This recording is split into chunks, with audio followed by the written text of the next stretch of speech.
শ্যামকে যখন আজকে একটা প্রবাসীর গল্প শেয়ার করি। যার গল্পটা শেয়ার করতেছি যাই বিকাল সে আর কেউ না, পানে আমারই বন্ধু, আমারই ভাই।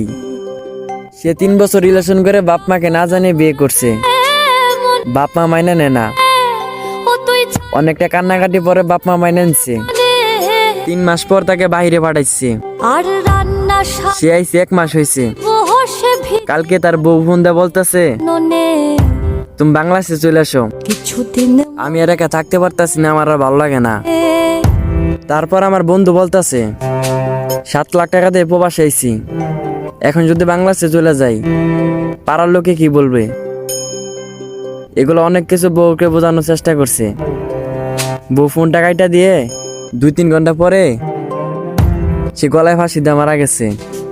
তো গাইস, তোমাদের 2টা হাত পায়ে ধরে বলতেছি, শ্যাম কেউ নতুন নতুন বিয়ে করে এই দূরপ্রবাসে চলে এসো না। আর ভিডিওটা শেয়ার করে দিও, শোনবে আরেকজনের দেখার সুযোগ করে দিও। সবাই ভালো থাকবে। ওরে শ্যাম সায়রে নাই